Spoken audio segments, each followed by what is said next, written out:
السلام علیکم سامعین، 11 ذی القعدہ اور 20 مئی ہیں۔ خبر کا عنوان ہے ہیلی کاپٹر حادثے میں ایرانی صدر کی موت، انا للہ و انا الیہ راجعون۔ خبر تفصیل سے سنیے۔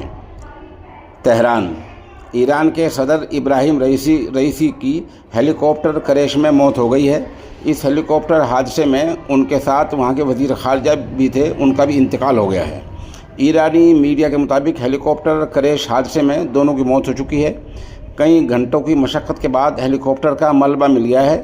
دراصل آذربائیجان کے گھنے اور پہاڑی علاقے میں اتوار کو ہیلی کاپٹر کریش ہو گیا تھا، یعنی کل۔ اسی ہیلی کاپٹر میں وہاں کے ایران کے صدر ابراہیم رئیسی، وزیر خارجہ اور دیگر افسر موجود تھے۔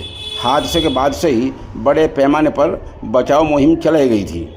ایرانی ریڈ کرسنٹ کے چیف نے کہا کہ بچاؤ ٹیم جائے حادثہ اور ہیلی کاپٹر کے ملبے تک پہنچ گئی ہے، اور ہمیں ریسکیو ٹیموں سے، بچاؤ ٹیموں سے جو ویڈیو ملے ہیں ان کا کہنا ہے کہ ہیلی کاپٹر کا پورا کیبن بری طرح زدما گیا ہے، اور ان کا کہنا ہے کہ فی الحال سائٹ پر زندہ بچے لوگوں کا کوئی نشان نہیں ہے۔ بہرحال خبر اتنی آئی ہے، حادثے کی وجہ بظاہر درگھٹنا ہے، یعنی اچانک حادثہ ہے یا کوئی اور ہے، اس کی جانچ جاری ہے۔ آپ ہمارے ساتھ بنے رہے، خبر جیسے اپڈیٹ ہوگی ہم آپ کو بتائیں گے۔